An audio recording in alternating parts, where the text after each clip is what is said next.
My name is Heidi DeArmond, and it is my pleasure to sit up here with three men who I think are leaders in the field of ag. When I was thinking about these guys today, I was thinking about innovation in ag and how it can be slow and it can be fast. And it always starts on one piece of property. And there's someone who does something different, and the neighbors watch them with skepticism. And sometimes there's some name calling. And if it works, then the neighbors adopt it, and it changes what's happening in the industry and in a community, and sometimes it rolls uphill into government. All three of these people have been regarded with skepticism. Their neighbors have watched over the fences. They've been successful, and what they have done has changed the industry, their communities, and government policies. So I'd just like to talk a little bit about who we have up here, and then we're going to turn it over to them, and then we're going to turn it over to your questions. Over here we have Courtney White.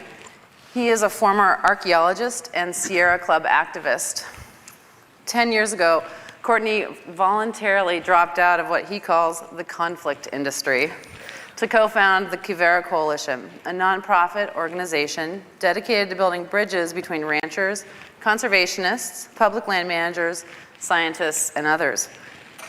In 2006, the coalition ventured into the ranching business when they bought 149 heifers and had them delivered to their ranch in Santa Fe, on the Santa Fe National Forest. Courtney likes to say the Quivira Coalition is now a conservation organization that runs livestock for land, health, and profit. His writing has been published in numerous magazines, and his essay, The Working Wilderness, A Call for a Land Health Movement, was recently published in Wendell Berry's collection of essays, The Way of Ignorance. A collection of Courtney's essays will be published by Island Press next year. He lives in Santa Fe, New Mexico with his family and a backyard full of chickens. Next to Courtney is Todd Graham, who's driven over from Bozeman today. He's the president of the Aerosene Land Logic, a Montana firm that provides ranch management, grazing planning, and ranch land health monitoring services to landowners and livestock producers. Todd was born and raised in Wyoming and earned a degree in rangeland science from the University of Wyoming. He's been focusing on land management ever since. He managed 2 ranches in central Wyoming for improvement of land health and wildlife habitat. At the same time, he provided ranch management consulting to landowners that owned roughly 2.5 million acres in the Rockies. Most recently, Todd managed the Sun Ranch, a 25,000-acre ranch down in the Madison Valley, where he focused on running livestock in tandem with the wildlife. He's actively involved with the Madison Valley Ranchlands Group that helps landowners, hunters, and the community deal with complex wildlife-related issues. He's also the chair of the Greater Yellowstone Coalition, a 12,000-member conservation organization based in Bozeman. He's the co-author of Bullseye, Targeting Your Rangeland Health Objectives. And next to me, many of you may know Josh Schlotnick. Josh is the co-founder and co-owner of Clark Fork Organics, a large farm within the city of Missoula that supplies produce locally. He's also the farm director for Garden City Harvest, a nonprofit in Missoula dedicated to getting high-quality food to low-income people. Through Garden City Harvest, Josh directs the Peas program, a program that owns a large farm in Missoula that sells CSA shares to residents, that provides an abundant amount of produce to the Missoula Food Bank, and hosts an event to help Missoulians connect the farm to their food supply.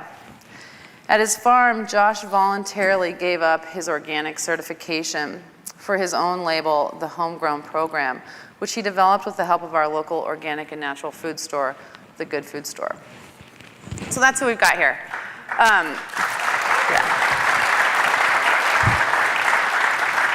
But what we don't know is who we've got here. So I just wanted to see by a show of hands so these guys know what they're going to talk about. How many people here derive their living or part of their living from agriculture? Okay. That's a lot.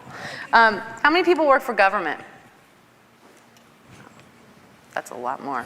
How many people here work for a nonprofit or for a foundation? All right. The other 3 might be unemployed. Yeah. Is everybody else unemployed? How many people eat food? Put your hand down if you eat meat. Who eats meat? Okay. So we've got food eaters and meat eaters. That's what we were looking for. So I want to turn it over to Courtney now. Thanks, Heidi. Well, thanks for a show of hands. It's always good to know who's in the audience. We have to sit on the edge of the sofa here. We're afraid if we sit back, we'll fall asleep here. So we're going to keep us on the edge here. I wanted to talk a little bit about the Quivira Coalition, kind of through the prism of agriculture, what's changed in the past, in the present, and what some things in the future look like to us. We're based in Santa Fe, New Mexico. We work in the Southwest, but I think a lot of the issues that we deal with will resonate with you up here. And kind of think about where ag has been the last, kind of from our perspective, where it's been the last 10 years. We're a 10-year-old organization. Some of the current concerns, and I'd like to finish my comments with some thoughts about what might be coming down the road. And I think they'll show you how the question about agriculture, and by agriculture I mean also conservation, is shifting, changing with some challenges coming up. And I'll say right up front that I think that the 21st century is going to look a lot different than the 20th century when we get to the end of it. So the Quivira Coalition is a nonprofit based in Santa Fe. As Heidi said, I am an ex-Sierra Club activist. I kind of sort of tripped into ranching not by plan. I was involved with some Sierra Club activism type stuff. Met a rancher named Jim Winder who ranched differently. We won't go into kind of the details of how he ranched. He just managed his cattle differently. And this was the mid-90s when the grazing wars were at kind of full volume. The dueling bumper stickers, if you remember from then, Cattle Free in '93, responded by Cattle Galore in '94. Remember those bumper stickers? And I was very discouraged at the time. We're trying to find a way to create some common ground and really create some peace between groups that ought to be more aligned, frankly, I thought at the time. So we started a little nonprofit, and the issues at the time are principally about creating a neutral ground, trying to find ways that ranchers and environmentalists could talk to each other. And in the mid to late 90s, that was kind of the principal issue that a lot of us were focusing on, built around, in our case, the idea of these progressive ranch management techniques, which we can go into if we want to talk about that later. Todd, who has managed according to those principles, can probably tell you more about that in detail. But in the late 90s, this was kind of the principal issue for us, was how do we find some sort of common ground or peace between these two groups. Our organization at the time, its mission statement was to try to demonstrate and explain to folks that economically robust ranches and environmentally wise stewardship were not incompatible. They, in fact, were compatible in many ways. Then we move ahead a couple of years after, I think, in my opinion, that the grazing wars cooled off. I think a lot of folks began to understand that there was an alternative to those two bumper stickers. In fact, in the middle is where we work. We call ourselves members of the radical center, and where folks come and try to find pragmatic solutions to problems. Moving ahead a little bit, we began to expand what we do. Instead of just trying to get ranchers and environmentalists to talk to each other, we wanted to work together on larger landscapes. I met a man named Bill Zedike, who is a retired Forest Service biologist, reinvented himself as a riparian restoration specialist, and we got involved with Bill in doing really a lot of demonstration riparian restoration work in the Southwest. Now the key there is you don't do that work. I have a great slideshow I can't show you about all the cool stuff we were doing without good grazing management. So we start talking about how cattle can be progressively managed for land health. Then you start talking about how to repair some of the damage, and we have lots of damaged land. On a ranch in particular, we were working on. I walked up an arroyo, and it was about 10 feet above my head was how deep this arroyo was, and it wasn't even an arroyo. It was an old wagon road that caught the creek and had downgraded over time due to some poor management. And above my head, and I got to the end of the property, was a barbed wire fence strung up about another 10 feet up, with a fence post still sticking in the barbed wire. And I asked the rancher, goodness, what is that? And he said, those fence posts were in the ground in 1935. And now it's about 22 feet above my head. And that taught me that we had a lot of landscape in trouble. For a lot of reasons. You can go into what the reasons are. I asked a member of the NRCS, the old Soil Conservation Service, how much of New Mexico was in the same kind of condition, and he said most of it. So that gave me a sense of what the restoration chores were in front of us. So then you begin to kind of link good cattle management to restoration. You start working on larger landscapes. And of course, we move into the question about open space and land fragmentation. We move from what was in the past to the present. I think a lot of people's minds now, how do we stop sprawl? How do we keep this land from being busted up into smaller pieces? Half the West is privately owned. We think about the public West, but the half of the West is privately owned. So we began to work on strategies to keep ranchers and landowners in business. A friend of mine likes to remind people that it's a lot cheaper to help a rancher change their business practices and make more money than having to buy their ranch when it goes on the market later, right? So that's been our experience. And there are a number of strategies, business diversification strategies, grass-fed, beef, cattle management, other kinds of things that help do that. Now, and that kind of carries us up to the present. I've become very concerned about some things that are coming down the road in the future, where we worry about sprawl, land fragmentation, things like that. I'm worrying about some things coming up, what I've started to call the kind of age of consequences that are starting to kind of unfold around us, the things that have happened in the 20th century. The important things that we thought were important are going to be different in the 21st century. Of course, climate change is on the front burner. What you're going to hear in the conference, some other issues, I think the energy issues, the peak oil issues, things like that, food, frankly, and local food, kind of things that Josh is doing, are going to become much more important in the next couple of decades as a number of things become unwound. So the question then becomes, how do we keep ranchers on the land? Not just how do we keep sprawl from happening. There's a writer named Richard Heinberg asked a question in an essay last fall. He calculated that a nation needs about 20% of its population dedicated to food production, historically. We're down to 1.8, I think. Is that right? 1.8? And the question he asked is that we're going to need 50 million more farmers and ranchers, more, not just about keeping the current crop of farmers and ranchers on the land. We're going to need 50 to 60 million more farmers and ranchers if these energy issues, when these energy issues start to come bubbling up here. And I don't know if folks looked at something I wrote a couple days ago about the New West, what happens to the New West when gas goes to $7 a gallon, which it will. So the question for me, for the audience, for the panel is, what's the role of agriculture in the 21st century, I think, as these concerns begin to kind of really take shape. And after that, I'll stop and turn it over to Todd.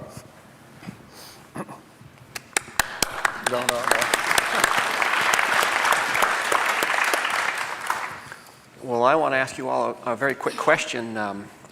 How many of you remember the old story of the goose that laid the golden egg? Remember that one? Remember that old fable where the owners of the goose went out one morning and they didn't discover that there was a goose egg laying there. There was actually an egg of solid gold. And of course they were elated. And of course the next day they go out and they see that there's another golden egg. And this goes on for a while.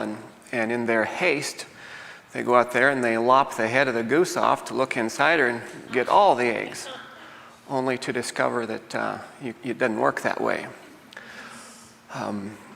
I'd like you to consider for a moment the possibility that we may be living in our own version today in this place of the story of the goose that laid the golden egg. And I got to set up the context a little bit for you here. Western Montana, its economy is roaring. I know our governor is going to be here this afternoon, and I heard him give a talk this spring once where he said if you were to take the western side of Montana and make it its own state, we would be one of the most rapidly growing economies in the nation. That's what we're dealing with, is this wonderful economic engine. And I'd like you to consider for a moment why that is occurring. What is the character of western Montana that makes it this economic driver? And I want to submit to you that its openness of landscapes, its wholeness of valleys, its intactness of wildlife migration corridors and things like this that make this place so special and it's not really found in too many places in the lower 48. So that, I submit to you, is our example of our golden goose. And like the fable goes, if we go through so much growth and things start coming too fast, we may lose our golden goose here. And the golden eggs that this place is providing to us may not come in the way we want them to. I'm also going to submit to you that I think that ranching plays a huge role in shaping the special nature of this place and giving the golden goose its character. And I do think that ranching, while it's a small part of our region's economy, is a huge part of the golden egg that allows people to make a living and allows a whole lot of critters out there to make a home. And so what I want to talk about here is thinking about the golden goose as a community. I'm going to ask you for a sec here this afternoon to not think about individual pieces of land or individual landowners. I'm going to ask you to think about ranching, ranchers, and landowners as part of a neighborhood, as part of a community.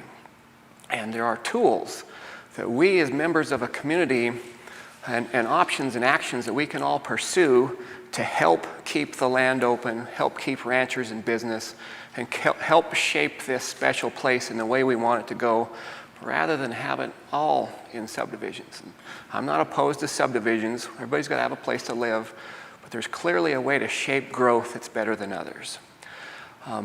As we go forward here, I don't really want to talk so much about balance sheet items for ranchers. When I talk about the balance sheet, I'm looking at things like estate planning and conservation easements. Those are wonderful tools, and I think it's wonderful that there are land trusts out there that are helping ranchers with conservation easements and attorneys who are promoting estate planning, and I hope a lot of landowners pursue that. But I want to talk about something else, and that is the rancher's income and expense statement, which is where they make their profit or perhaps their loss, and how we as members of a community can participate in helping ranchers cut their costs and increase their revenue, and therefore maintain the openness, intactness, and consistency of these open landscapes, maintain the golden goose. And I want to share with you 6 tricks or techniques that I've been looking at for the last few years as ways of helping to do this. Number 1, noxious weeds. If you're sitting in this room right now, you have a relationship with noxious weeds. Whether you know it or not, you do. They're pervasive and they're damned expensive to treat. And if we can work together on figuring out how to treat noxious weeds, all of a sudden we have opportunities for scaling our efforts. And I want to give you an example from the Madison Valley, where the Madison Valley Ranchlands Group realized that with the pervasive weeds, they had to do something about this. And they could help their community and help their landowners by purchasing weed spraying equipment. So landowners in the Madison Valley today can go check out a backpack sprayer or a pickup sprayer or a cute little trailer, just as if you're going to the library to get a book. You can take it home, you can use that expensive equipment. When you're done with it, you can take it back and someone else can use that. That's how you treat noxious weeds as a neighborhood, as a community. And every single person in this room can take that model home to their own communities and replicate that. Very simple stuff. And because noxious weeds affect so many people, everybody can participate in checking out the library book and the weed sprayer. It's one piece of the puzzle to help trim the costs of traditional ranchers or wealthy ranchers. Another thing we need to look at is based on the first one, thinking about the valleys and our landscapes in this area as a whole rather than individual parcels. Let me give you another example from the Madison Valley. There are those there who lost their spring pastures due to a subdivision. And they were faced with having to feed their cattle longer well into the springtime and thereby increasing their costs. Winter feeding tends to be some of ranchers' highest costs. And so if we as a community in the Madison Valley can help those ranchers find alternative forage for their livestock in the springtime. They won't have to feed hay. They can turn off their feed trucks.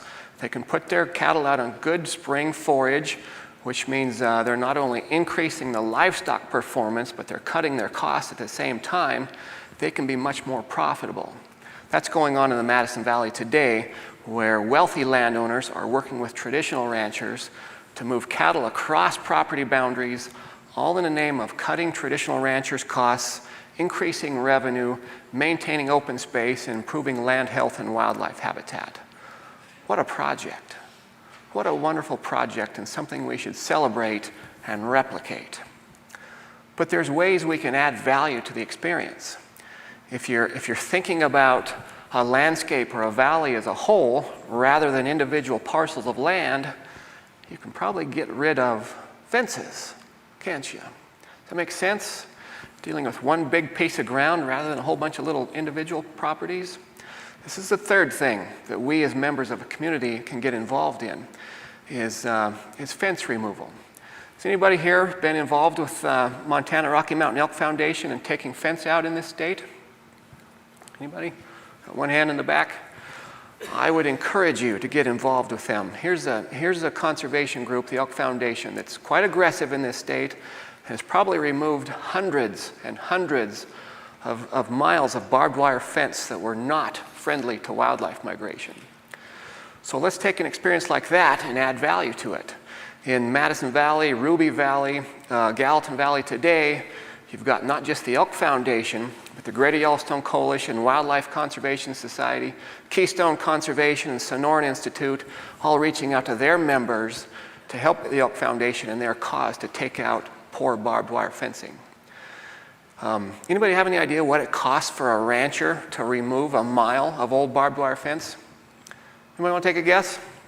1 mile of fence, what's it cost to take out? $1,000? $1,000? $1,500 for a mile of fence, just to remove it. It doesn't even cost rebuilding it. But what if you could get a bunch of tree huggers from the Greater Yellowstone Coalition and a bunch of bullet heads from the Elk Foundation out there doing it together? What about that? These different interests, as if they were different, or as if they should or should not be different. What about getting these people out on the ground and getting them talking? Let them get their hands dirty.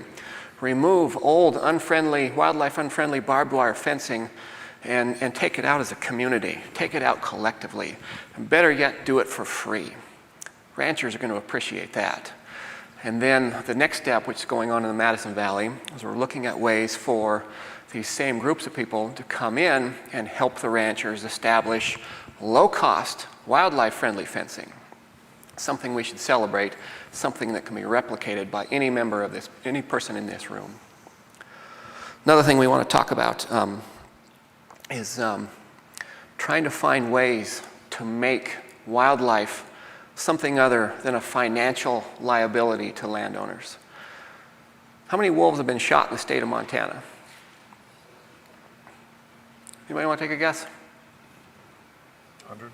There's a few hundred. I don't know about the state of Montana, but it's pushing somewhere around 600 in the Greater Yellowstone ecosystem. I don't know about Montana. We as a community, as people who care about the openness of landscapes, the well-being of ranchers, and the well-being of wildlife like wolves, we've got to find ways to work together to help keep livestock safe and wolves out of trouble. When I used to manage the Sun Ranch in the Madison Valley, I was given the task of keeping cows safe in the middle of a pack of wolves. Now, how in the hell do you do that? Well, I went and we unloaded 800 steers in a pasture here. Half a mile away was a wolf den with 8 wolves in it. I put my tent down halfway in between the two, thinking that if the wolves came after the cattle, they'd have to get through me first. I've had some decent success with that. Also had some problems. But word got out that we were doing that, and people started volunteering. And all of a sudden, you get my computer guy coming out, my accountant, university professors, all these people coming out of the woodwork to try to keep our cows safe. And all of a sudden, somebody said, "God, that sounds kind of fun. How much does that cost?" And a business was born. Anybody see the Sun Ranch in the Papoose Creek Lodge featured on the Travel Channel about a month ago? Yeah, where you can pay to go sleep with cows, keep the wolves chased away. You just monetized the value of the wolf. You just made the wolf into something other than a financial liability to a rancher. Why don't we replicate that somewhere else? A couple more things we need to talk about. Where's Piper at? Did we ever get this conference to be carbon neutral? We are. Okay, carbon neutral. Would you give a round of applause for that? Wouldn't it be great? Wouldn't it be great if we had more conferences like these, purchasing carbon credits and trying to be carbon neutral? Right now, today, many ranchers can sell their carbon credits on the Chicago Climate Exchange and make money for staying in business and improving the health of the land. Some of my partners at Beartooth Capital and Bozeman are now aggregators through the Chicago Climate Exchange, and we will be going around targeting Montana ranchers and ranchers in the Northern Rockies, trying to enlist them to sell their carbon credits on the Chicago Climate Exchange and ideally make money by staying in business, improving the health of the land. That's something we should celebrate and something you can help do.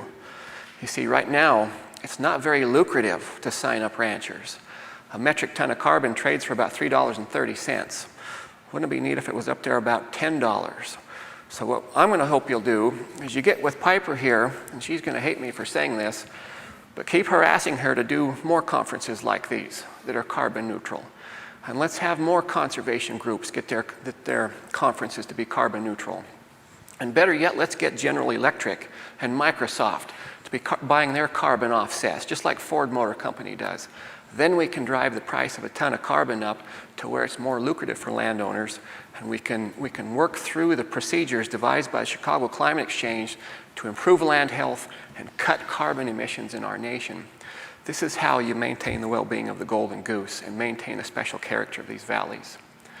And lastly, as I wind down here, is I'm hoping you're all going to take a look at purchasing locally grown food. I think that's a wonderful way to help keep people in the business and help keep our landscapes open. And Josh, that's about as best a segue I could think of to turn it over to you. Thank you very much. That was great. Am I on here? Yeah.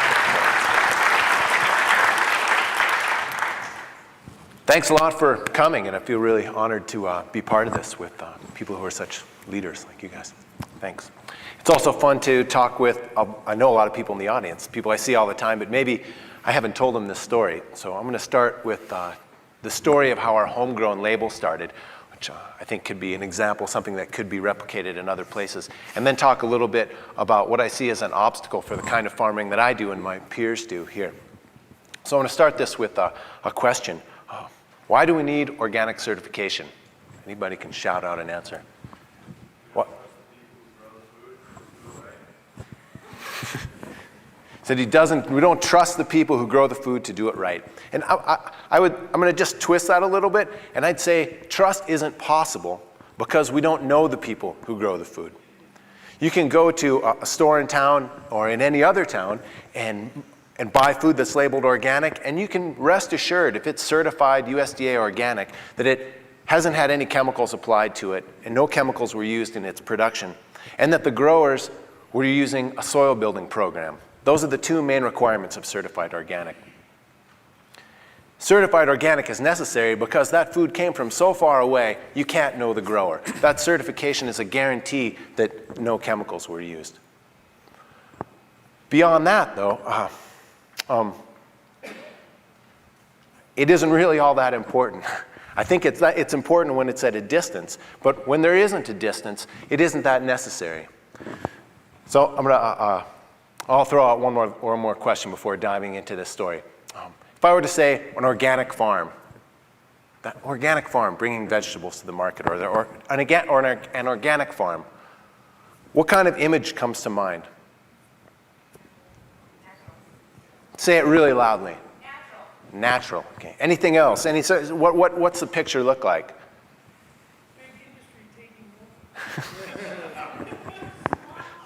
Small farms. Hand labor. a diversity of crops. Yeah, those are great. And a couple of years ago, if I'd asked you this, I think most of the answers would have been along those lines. An organic farm is a small, quaint, bucolic place. It's emblematic of Jeffersonian-style agriculture, something Wendell Berry would be proud of. Small, diversified, selling locally, hand labor, involving people instead of lots of capital. And I think for a long time that was more or less the case.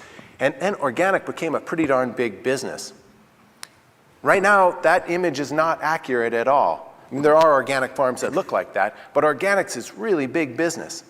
And when I say organic, remember from that first little rhetorical question, the two things you can be certain of are that no chemicals were applied and that the grower was using a soil building program. Those are pretty much the two big things. Scale is not part of it. Distance is not part of it. How labor was treated is not part of it. Whether it's owned by a family or a corporation or a trust, none of that is involved in the language. Certified organic means no chemicals were applied and there was a soil building program, and that's it. So I'm going to jump into our little story. So a couple years ago, I was unloading, getting ready for farmer's market next to Lifeline Farm, talking to my friend Steve Elliott, and we were both dealing with the organic inspector coming, and we were kind of complaining about this.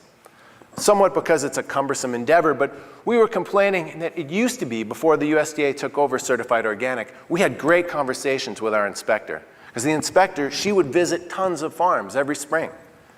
She would see a problem. We had bindweed, and she'd say, oh, I saw this grower in northern Wyoming. Oh, she was doing this great thing, and give us a tip.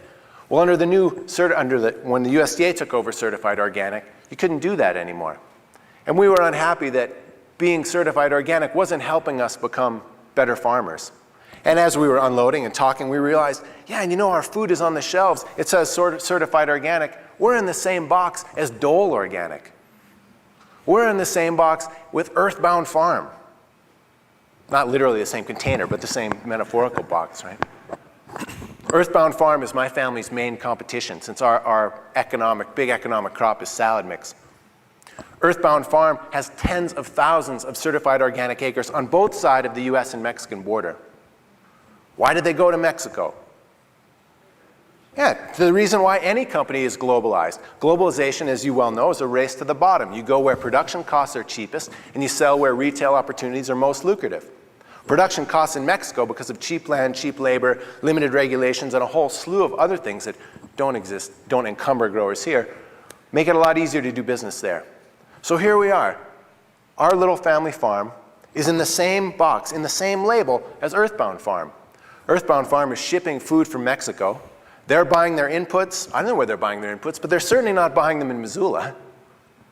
What is Earthbound Farm contributing to my town? Well, there's that salad mix. But beyond that, there isn't anything else. And I would think that, I believe that our farm contributes economically in that we re-spend the money we earn here.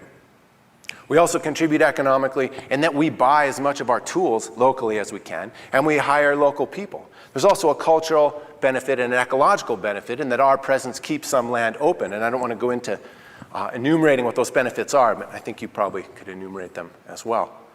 So talking through this off the backs of our truck with Steve and I, we realized, well, why are we doing this? Why are we putting ourselves in this box?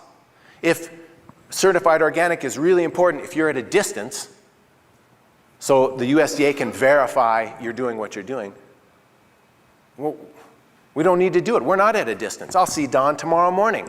He'll buy salad mix with his kids, and we don't need the USDA to verify our relationship. We've been buying and selling for years. We thought maybe we can step off of this.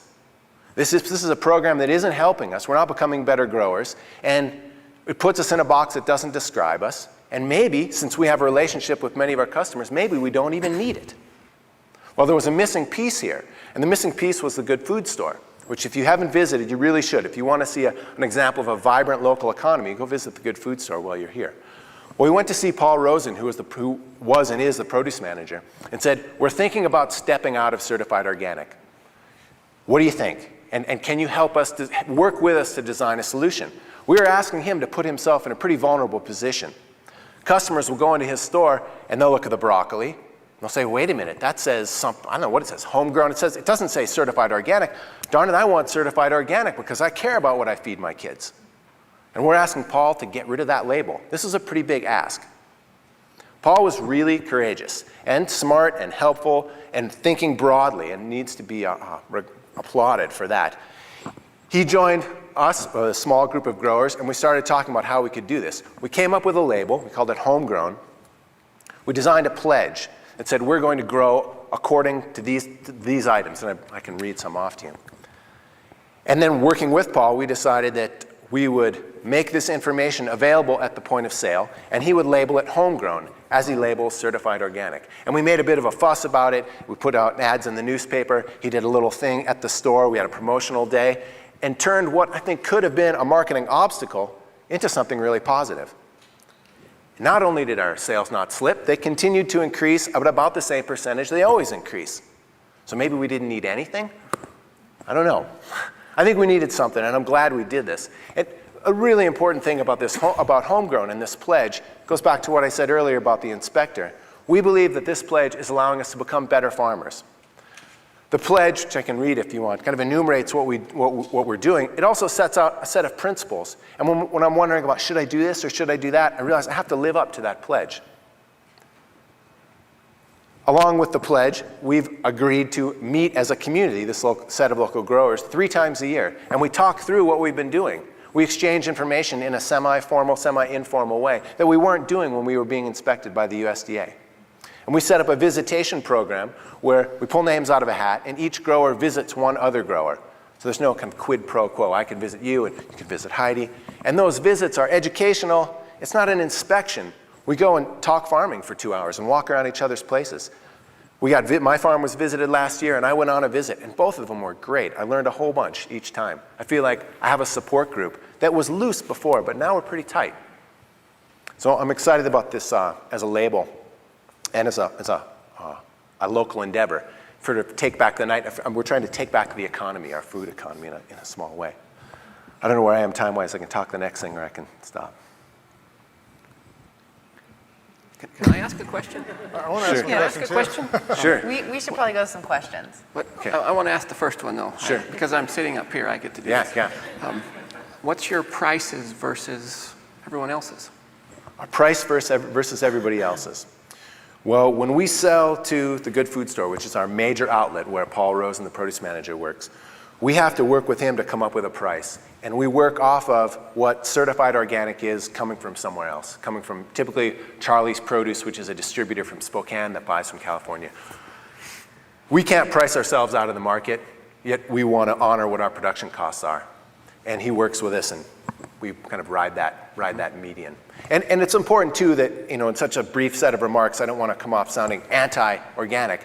If you're growing something and your market is at a distance, you absolutely need to be certified, or your customers can't be certain that you're doing what you said you were going to do. And there's really a place for it. But I don't think that place is in local vegetables or even local meat or dairy. Can I ask a question? It kind of comes up more often, and it was an editorial in the paper back home on this topic, but it's kind of a rhetorical question. If you put the farms and ranches together, could Missoula feed itself? And if not, why not? It depends on how big Missoula is, not on how many people live here, but where do you draw that line? Is it city limits? Absolutely not. Is it Missoula County? We're getting a little closer, but I think we need to make that band a little bit farther. I've heard people say 250 miles. The other thing we'd have to do is eat a different diet. So I'm not sure, but I know that we need to try. And I really agree with you about, I've had this question pop up in my mind. What's going to happen when gasoline is $7 a gallon? I feel like the choice is going to be limited in the future, whether we decide to attempt to feed ourselves or not. Because salad mix from Mexico will be so expensive that ours will look cheap. Well, then the question becomes, if Missoula can't feed itself, how do we get to a point where it can begin to feed itself? And for example, we've commissioned somebody to ask the question about meat in Santa Fe. How much meat is consumed in Santa Fe? How much is produced? And we've kind of picked a 100-mile radius. It's going to have to expand, I think. And we're just asking that question about how do you connect those dots? Can could Santa Fe be resilient? And resilient is a word that we're all starting to use more and hear more these days.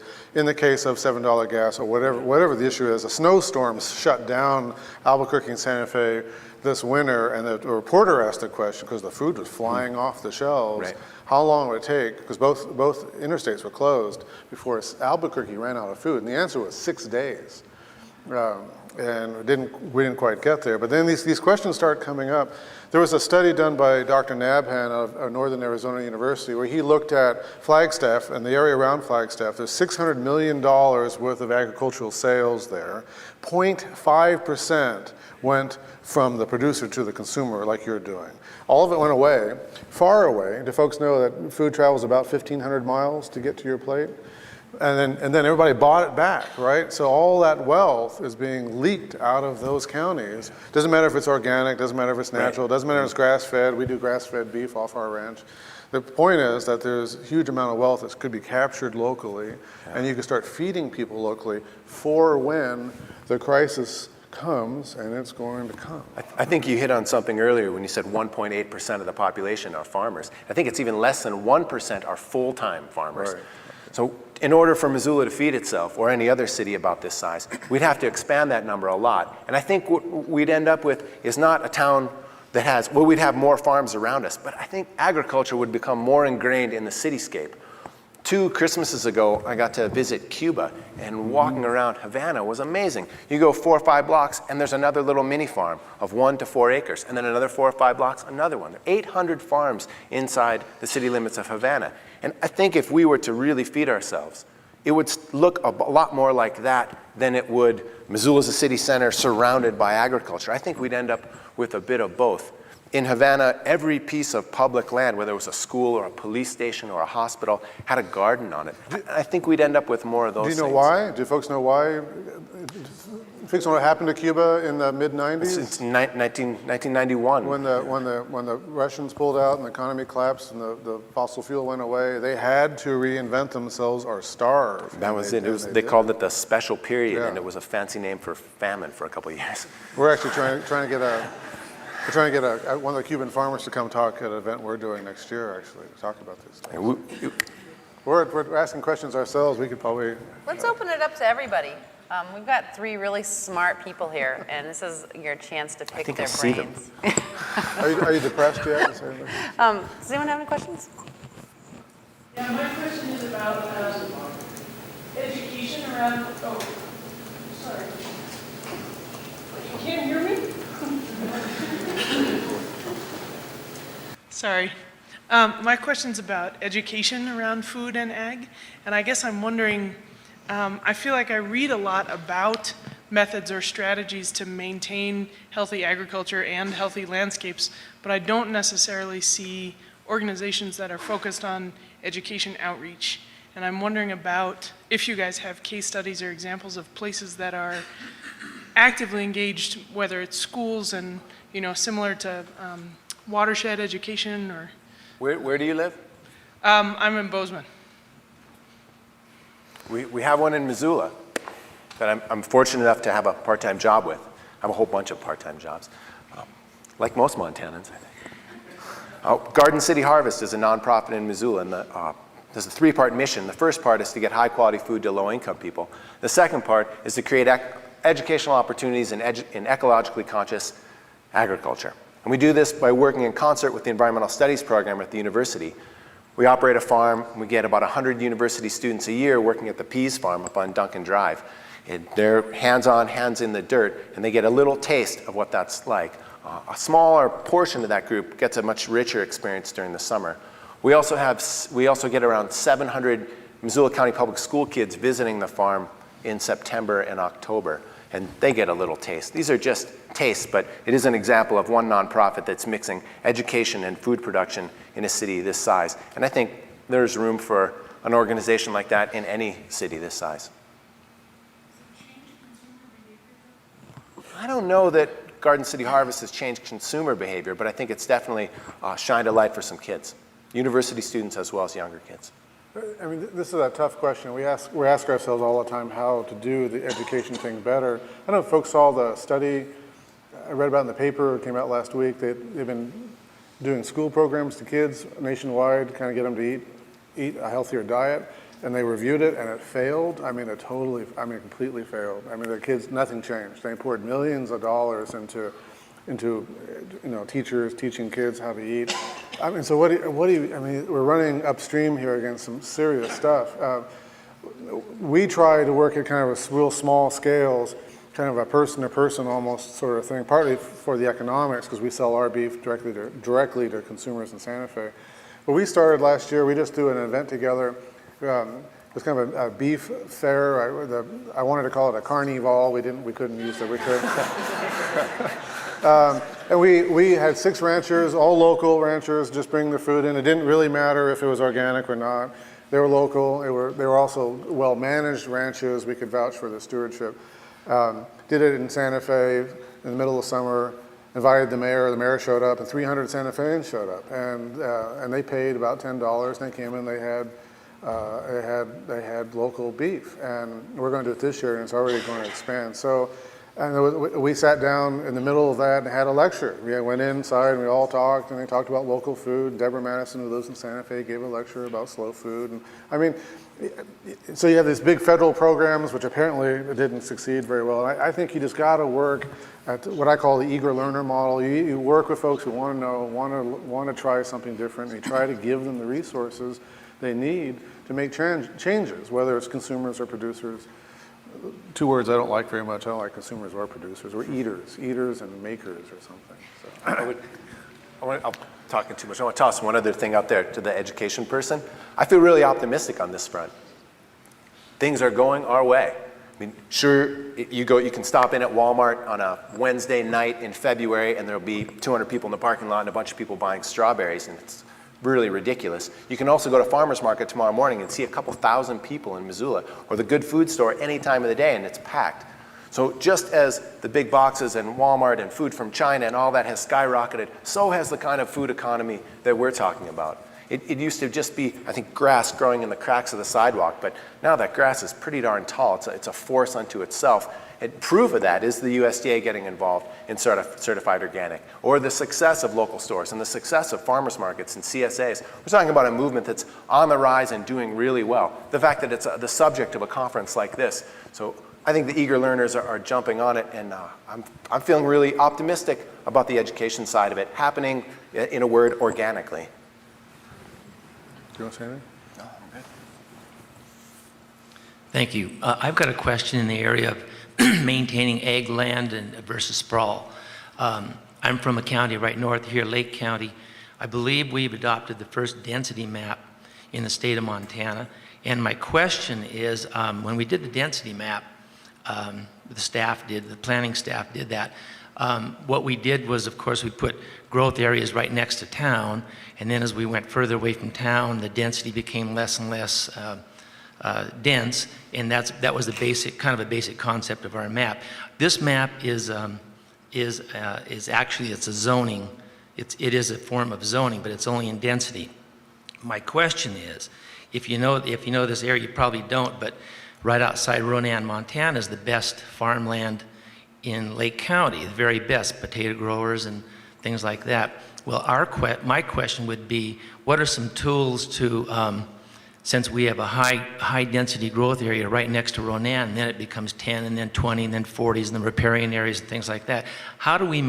What are some tools to maintain this prime ag land, which is now in a growth area, in a high growth area? I want to make one quick comment that I think Todd, who's managed land, should answer that. I think there are 2 crises here, which I alluded to before. One is the current crisis, which is you're losing your prime ag land to sprawl. You know, I think sprawl is going to be a past issue. I know we have to deal with it now. We're going to want all that prime ag land back again someday. And I think one of the questions we're going to ask ourselves is how to unpave some of it, frankly. So how do we do it? But how do we do it now? The crisis is now, the booming economy is now. What we think about $7 gas in the West is, as tomorrow it may be another issue. But what we try to do is give landowners tools to stay in business. And there's a lot of different things, because if you listen to a rancher speak about why they stay in business, money's at the bottom. It's all kinds of, family, animals, that kind of stuff. But if you can help folks change management, make money through the things that Todd has mentioned, keep them in business, frankly, I'm a little cynical about this, but in the sense that if we can keep the ag and farm thing going for a while longer, you're going to find that we're going to need that local food production again. The strategies are the ones that Todd mentioned, plus there are many other strategies. We don't work in policy. I can't help you with density mapping and policy. I've given up on the whole kind of political thing. We're working at the grassroots level, trying to give landowners, choices basically to stay in business. Well, that's quite a lead in. I'm probably going to disappoint you, but I don't know that I can give you any really good strategies for answering that, or any tangible suggestions other than what I've seen people do that's provided both momentum and hope, and that is looking at some of these ways to work together to cut costs. There are scales in the community, in the economy, in the landscape, if you don't look at it farm by farm by farm by farm, but look at it as a larger valley. Co-ops have been around for a long time. We just have to find ways of changing that model into something else, something better. And bit by bit, piece by piece, if we can put all the pieces together, ideally we can maintain the wholeness of the puzzle in the landscape. And in the places I've run around in Wyoming and Colorado and Southwest Montana, the people who are most successful at it are coming together as a community, discussing about what's good and what's worth celebrating in their communities, and then trying to undertake endeavors that support where they want to go. As an example, in the Madison Valley right now, I don't know if anybody's been to the Madison Valley, but it's this phenomenally intact valley with this incredible wildlife population. And with that resource sitting there, with that asset sitting there, gosh, can't we find something to do with it? Right now we're looking at trying to put together a community-owned wildlife tourism business where paying guests would come in, have a naturalist take the paying guests out to private landowners' properties, let them look at archaeology sites, let them look at migrating elk and pronghorn, let them look in the fish hatcheries, things like that, and directly compensate the paying guests for coming onto the landscape and learning about the special place. That's the unfair advantage that the Madison has, is its incredible wildlife. My question back to you would then be, what is the unfair advantage that you have that you could then sell in the marketplace and maintain the special character of your place? I went all the way around your question there. Can I'll I throw throw one thing one out? quick thing, which is the one crisis that's looming is diesel costs and ranchers and wide open spaces, and how do we, go ahead.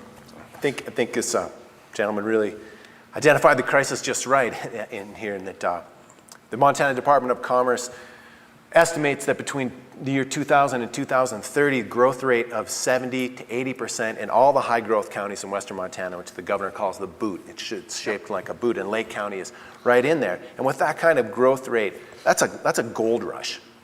That means the value of land is skyrocketing. There's so much intense development pressure that the value of land per acre is so high, people feel in a sense that they have no choice but to sell it because the wealth held out before them is so great.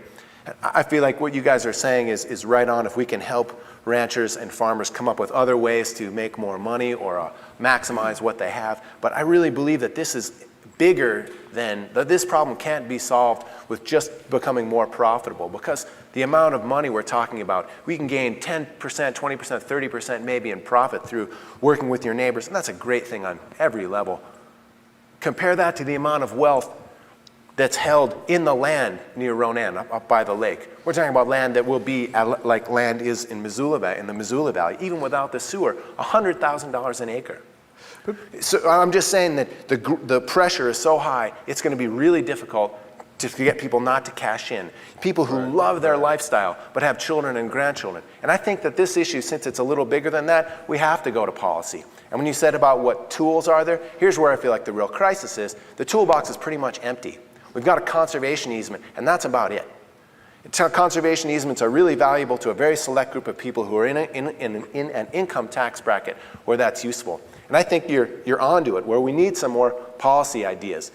Vermont is really leading the way. There's some people in this room who've studied this a lot more than I have, and I wish I could be an authority on it. Things like graduated capital gains taxes that discourage people from turning land over really quickly. So you buy a piece of land, if you sell it in 2 years, you have to pay an exorbitant tax rate. If you hold it for 30, you don't sell very much. An idea that I had that is ill-formed, because I'm not a policy wonk, is that if we were to say, let's take a percentage of all real estate transactions that happen in the high growth counties outside of city limits, 0.01% say, and put that aside in a separate fund over here. If you want to buy land in any of those high growth counties and put an easement on it and keep it in agriculture, you could access that fund, which then you get the easement and the land gets cemented more at an ag value. But what I'm saying is this is where we need to be creative and to work together and work hard. If we don't do this, and we need to do it 3 weeks from yesterday, there's not going to be any land left. And I know it sounds alarmist and you're grinning, but I'm dead serious. We're talking about $100,000 an acre. Who isn't going to sell out? We need some policy work immediately. We need to come up with ways that landowners can get the financial rewards they would receive from selling out without selling out, and then cement the value at an ag value. If we don't do that over the next 10 years, it's all going to be gone. There won't be any people left in eastern Montana, and there won't be any land left, flat arable land left in western Montana. Are any demographers or geographers here? There's a couple fans. Well, because when I saw a talk last fall from a kind of well-known geographer, excuse me, and he made all his projections 30 years into the future, and I kept asking myself, is that really what the West is going to look like 30 years from now? And I asked him in the public questions section, what at $7 a gallon gas? Does this change the variables? Did you put it in your computer model? And the answer was no, he didn't put it in the computer model. So I just wonder, I don't know, I wonder if this growth thing that we're all struggling with is truly sustainable, and I think the answer is no. And then the question becomes, what do we do? So.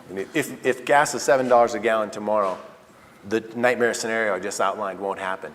But the longer it takes for that to happen, this growth curve we're on here now in the West is just going to continue. And what I'm nervous about is that gas will hit $7 a gallon 10 years from now, when it's too late, when all the land is covered with sprawl. And then we'll be beating ourselves up saying, why didn't we do something back in the middle 2000s and preserve some land? Because it'll be too late. Now is the time. Right. We should have some foresight instead of responding to a crisis. And I think there's very few examples of that in human history, so now's the time to be simple.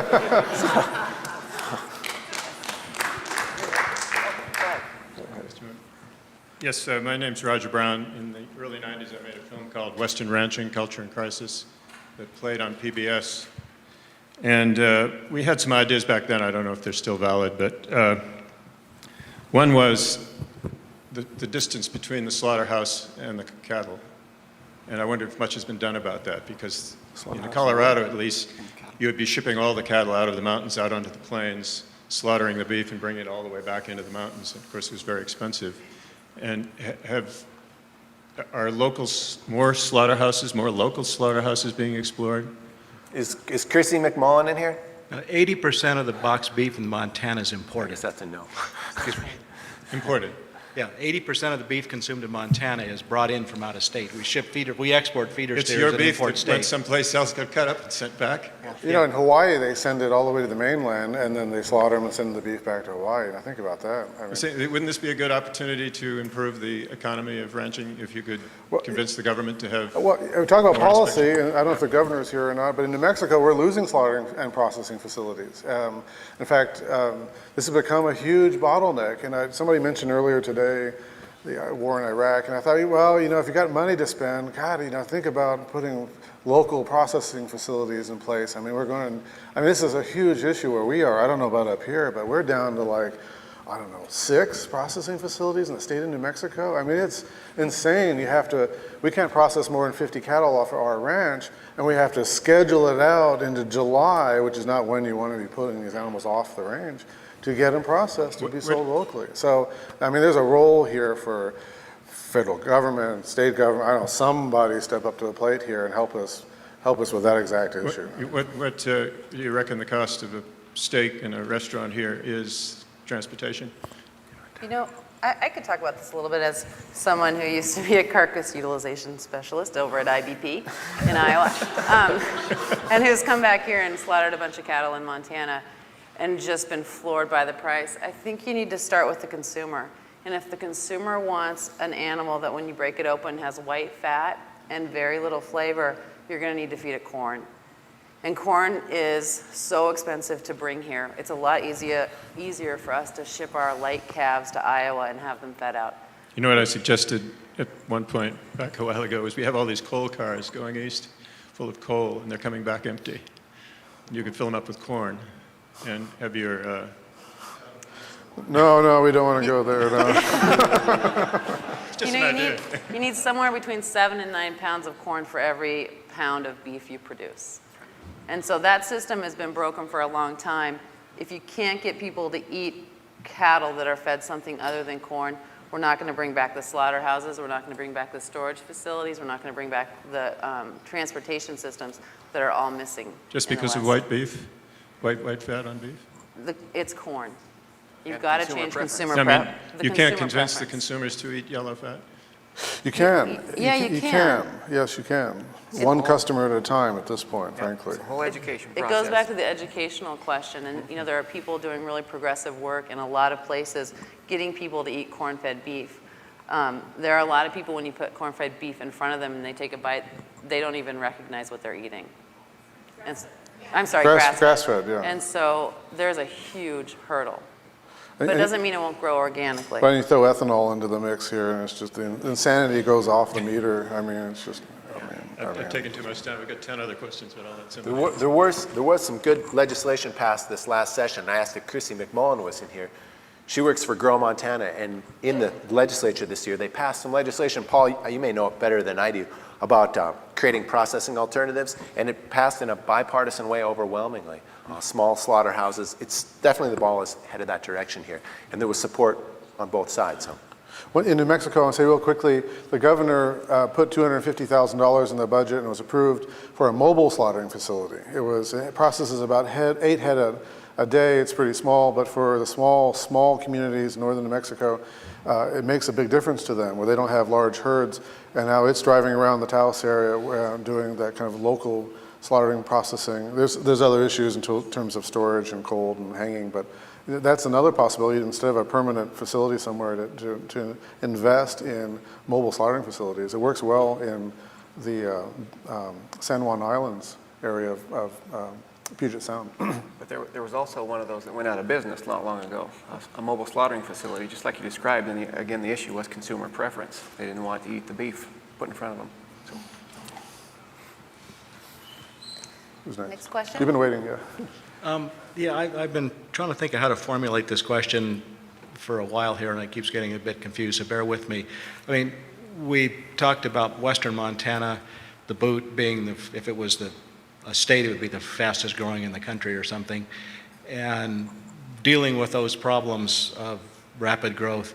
If you took eastern Montana and it was its own state, it would be the poorest state in the union.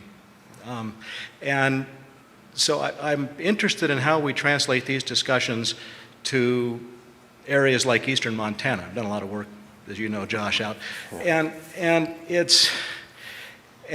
we need local food systems, but the bottom line on the graphs of the economy in Montana were agriculture is one of the little wavy lines down there at the bottom of the graph.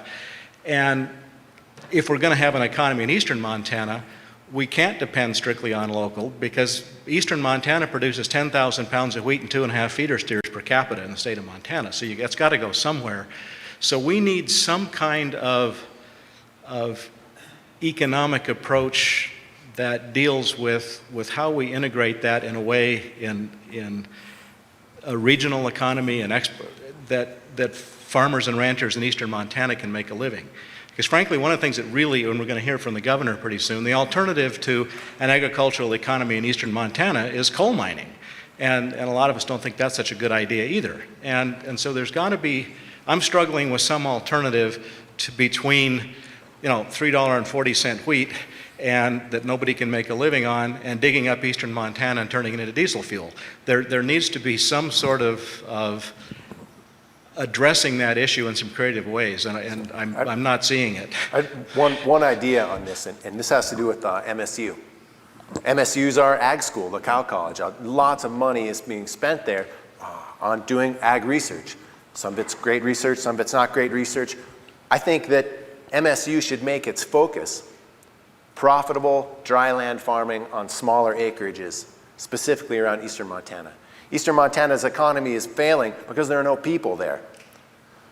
We have a larger service economy in the west. You say service economy, western part of the state, I think people jump right to burger flipping. I'm not talking about burger flipping. I'm talking about someone who fixes your teeth, fixes your car, designs your house, all the services that we provide for each other.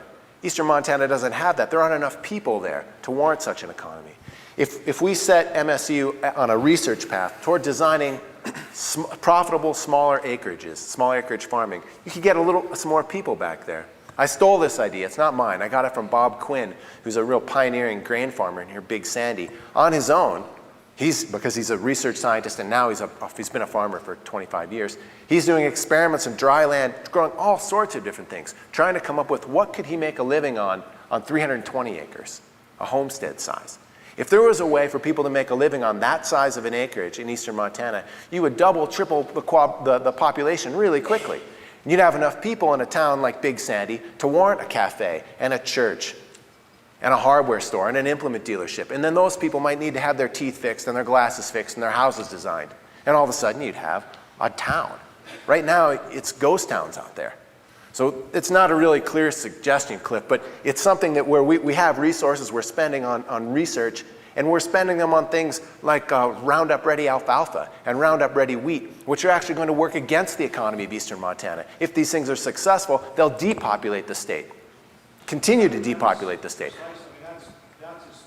You hit it on part of it on the head, is the whole mindset of agriculture in Montana and the U.S. in general is take a nickel out of production costs, you Right. compete in the race to the bottom of global commodity No. markets controlled by Cargill or something. No, we need to. We need to get off of that model, and that's. I mentioned my friend and real farming mentor, Steve Elliott, and he says we're a smart bunch of monkeys.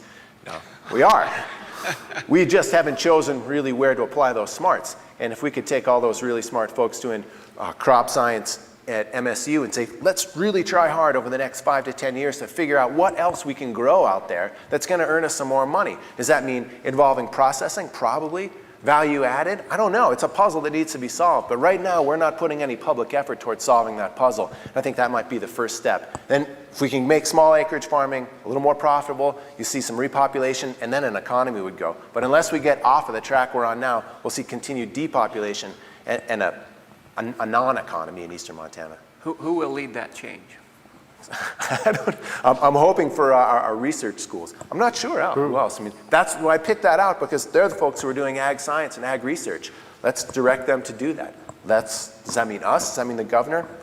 I'm not sure. I mean, I'm talking a little out of turn just as a vegetable farmer, but I'm sitting behind a microphone. So. We have another question. You and I can do it. Yeah, right, sure. Well, thanks, guys. I've been batting about 1 million questions around in my head from all that you talked about in the last couple hours, or seems like a couple hours of goodness. But one thing that I keep coming back to is, we say, can Albuquerque feed itself? Could Missoula feed itself? Could Havana feed itself? And I'm sure that we've all kind of come around to that opinion that now maybe not, maybe in the future with the organics, with the homegrown label, the smaller farms, but could all of Missoula feed itself? And I'm talking about everyone from the wealthiest person down to the poorest person. Because right now, as I see it, the organics movement and the homegrown movement are all sort of still within the middle to upper economic echelon. And I just wanted to see your guys' take on that and see what you guys thought about that. I feel like I should be quiet. I got to say this one thing, and then I'll be quiet. Because I hear this question a lot, that the kind of food we're talking about is only available to the wealthiest folks. Let's look at the larger economic picture in Missoula. We have a cost of living equivalent to Portland. And we have wages like Butte. Put these two things together and you get a giant economic gap where a lot of people are paying more than half of their income to cover their rent or their mortgage. So what's left gets pinched pretty darn hard between fuel costs and food and clothes and going to school and all the other things that it takes to keep a person afloat. I think when we're trying to figure out how to get food affordable, we shouldn't be looking just at farmers. So I need to lower prices or you need to lower prices. We need to figure out how to change that gap in places like Western Montana, bring wages up and get some control on rent so that the cost of life doesn't cost so much that the best food isn't available to everybody. I don't feel like in Missoula the problem is that our salad mix costs so much. I feel the problem is that the median income is like $8.50 an hour and it costs $400 to rent a bedroom. You put those together and you're headed to Safeway. I feel like the larger picture needs to be addressed and then food will follow. And that isn't a great answer, but I'm passing the buck. So, yeah. But it's an important issue on a lot of levels. And a friend of mine he's a engineer in Santa Fe and who's kind of looked at a lot of these energy issues in some depth. And he just, over coffee, we sit and he shakes his head and said, you know, what's going to happen first is, you know, poor people who need water and food and energy, this is going to hit hardest there, and you're going to see stuff come up. You know, I mean, someone needs to start thinking about these issues. I mean, a certain segment of the population will always be able to afford, you know, whatever. And so then what happens when energy costs come up and folks can't afford? I already saw a letter to the editor in Albuquerque. A woman said, you know, I had to choose, I'm on fixed income, I had to choose between driving and eating. And, you know, I hate to sound sort of gloomy about this, but it's just, these are issues that we have to start thinking about, you know. Should we be paying people more? I don't have an answer. This is a tough nut. Okay. Yeah, George Reed from Jackson Hole again. Two things. First, you people are staring at that magic lantern. I suggest either a cowboy hat or a baseball hat rather than looking into the horizon. Oh, right. Right? I mean, it's in a the ball right cap. now. It's some sort of hat, right? Yeah, You we'll can't get those see tomorrow. us. You can't see us tomorrow. Okay. Yeah. Second thing, shifting just for a minute to eggs coming from free-range chickens. What is free range? If you put chickens in a coop and have them there by the thousands with conveyor belts carrying things in and things out, that's an ugly scene. If you let them loose over 40 acres, each day you have a giant Easter egg hunt. You got to find them, no without stepping on them.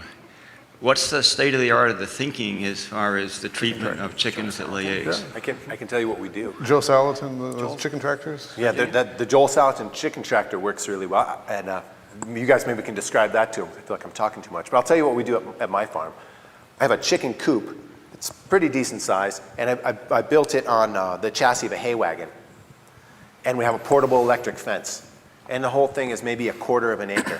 And it sits out on the grass, and they lay eggs in nesting boxes in the coop. And there's a little ramp going up in there. And they roost in the coop at night. There's roosting bars and nesting boxes. So at night they roost in the coop, and they lay their eggs in the nesting boxes. And then they eat the grass all around. And when the grass is pretty eaten up, I drive my tractor over and hook it onto the hitch on the old hay wagon, and we undo the electric fence, and I drive it another 1/4 acre over, and then put the fence back up and let the chickens out. And we do this, every 3 weeks or so. And there's no Easter egg hunt. You can actually access the eggs from the outside of the chicken coop. My girls do it. They have to stand on a little step. They reach in there and get the eggs. It works well. Joel Salatin does chicken tractors. This is an issue that's solved low tech. Does anybody heard of Joel Salatin in here? Anybody read his work? Quite a few. I'd like to give an example from Albuquerque, not on chickens, but on cattle that kind of gets along the same lines. There's a rancher just north of town, Bernalillo, is on a Native American reservation. His name's Sam Montoya. You know Sam. He has 92 acres of irrigated ground, 92 acres. He's divided into 33 pastures. How many animals do you think he can run on 92 acres of ground? I'm just kind of curious. Anybody got an idea? He runs 220 head on 92 acres. He moves them every single day. He's retired. He said, I don't want to work too hard. So he lives across the street. He walks across. It's all electric fencing. He opens the fence. The cows move into the next pasture. He closes it, goes home in 15 minutes. He's got 220 head of grass-fed animals on 92 acres. He says, I don't like anything that rusts, rots, and depreciates. He's driven his fossil fuel use to almost nothing, right? The manure is provided by the animals, so he's not buying fertilizer. I mean, his costs are down to Zippo. He's producing food. It's surrounded by Albuquerque. Intel's just over the horizon. It's the anachronism of it is just pretty incredible. There's another issue here, though, that he brings up that we haven't talked about, is the next generation. He's retired. The kids on the Pueblo are not interested in farming, not into casinos right there. This is a whole other set of issues about how do you get the next generation to stay on the land, to come back to the land, or to get urban kids. And I was talking to Wendell recently, who said that he thinks the answer is that more and more urban kids are going to want to go into farming, which I think is an interesting equation. But anyway, the point is you can produce this food on, I mean, Joel Salatin produces huge amounts of food. I mean, off of 500 acres? I mean, what are your fossil fuel uses? I'm kind of curious. On our farm, I go through 4 50-gallon barrels of B20 a summer. So that's 200 gallons a summer. And how much food do you produce? So, I don't know in pounds on that. I don't even know what the right measure would be. I can tell you pounds of salad mix. It's probably 6,500 to 7,000 pounds of salad mix, and a whole lot of broccoli and carrots and cauliflower and beets and potatoes and all that. And it's mostly solar power. Mostly solar power, yeah. Thank you both for two really good best practices. So I hope people throughout the country get enlightened more than they are right now, because people wrestle with these issues without much enlightenment, and the big city presses aren't very interested in these things. New York Times occasionally might run an article on it, but... What's the name of Joel Salatin's book? We can recommend it to him. Salad bar. Salad bar beef is one. Salad bar beef, and he's written a bunch of books. He's got, Wes Jackson is going to be speaking. I don't think is Wes here. Wes is not here. He's going to be speaking on Sunday. Has a lot to say about these kinds of issues, and because he's been doing it on their research farm in Kansas, particularly about. He actually tried to run the Sunshine Farm. You know the Sunshine Farm. He tried to run an entire small ranch operation on solar power. Just totally on solar power, and it was an interesting experience. I'm sure you'll want to talk about. There's also a really neat family down. Anybody know the Jameses down in southwest Colorado? You know those folks? Here's a family. There's actually 4 families, multiple generations, on 450 acres. This is in Durango, Colorado. They're all making a living, doing very well. They raise beef, grass-fed beef, locally produced dairy food. They have a dairy. They have artisanal cheese, they call it, orchards, and their grandchildren sell flowers at the local farmers market. And I think there's 3 little girls, and they go around. They have their little envelopes, and they take flowers to the farmers market, and they collect their money from their customers in these little envelopes. And these gals make a fortune selling flowers at the farmers market. Can you imagine a couple little girls standing there holding your flowers up, and you're going to buy something, right?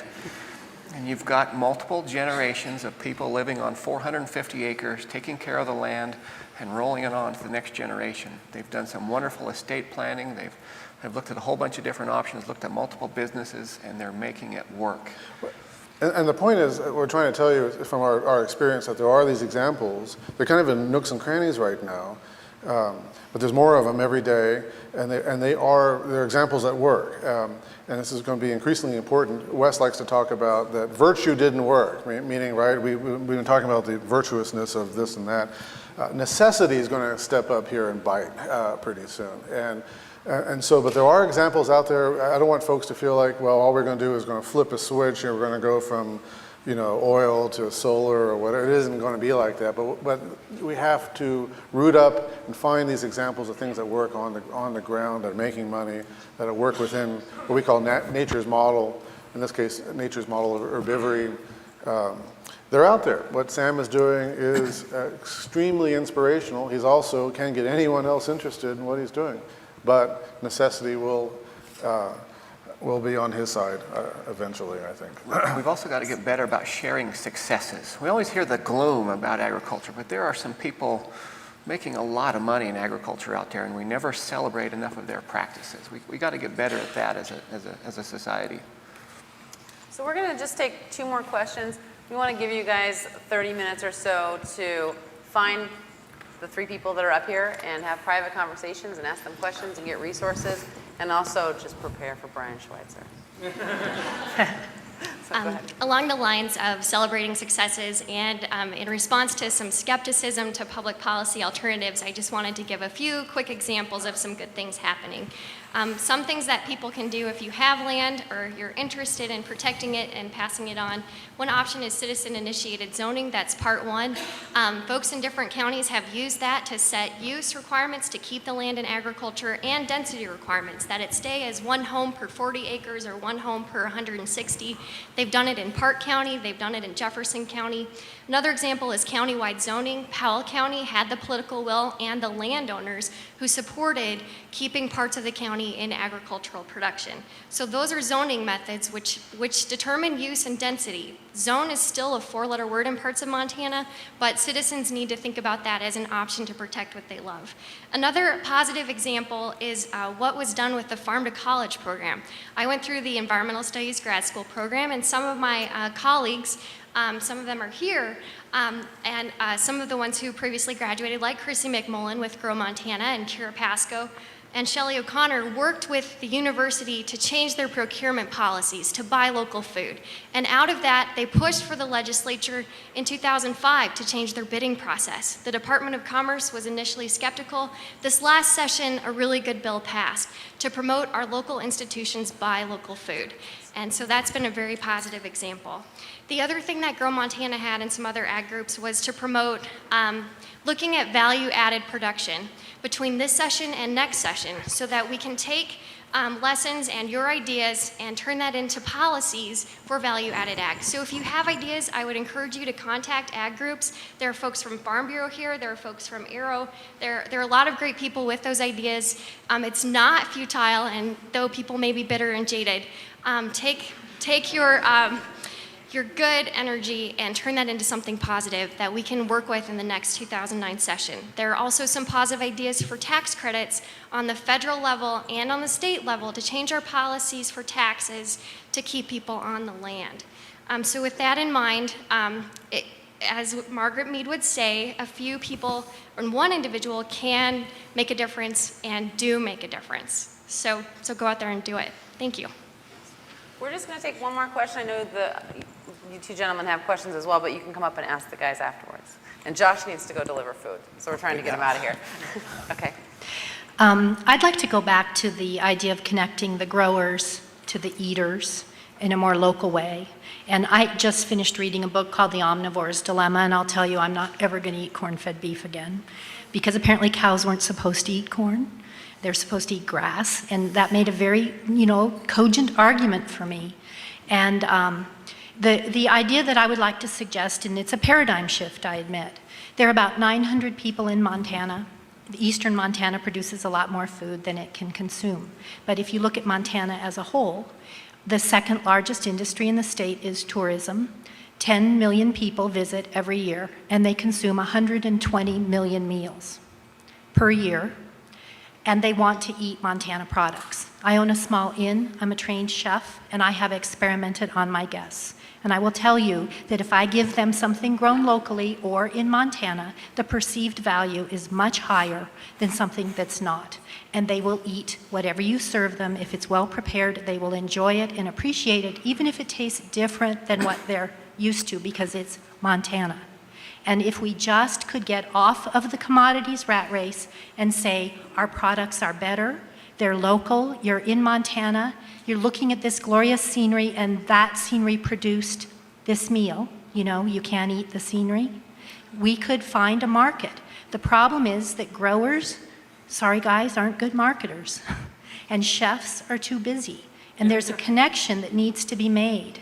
There needs to be a brokerage mechanism, and I think the mobile slaughter floors is a good step if we could get that going. There needs to be a way for farmers and ranchers to easily get their product to a local market, because Cisco and FSA, they've got it all locked up in those big trucks, but it's your product going away, being processed, and coming back. It's happening.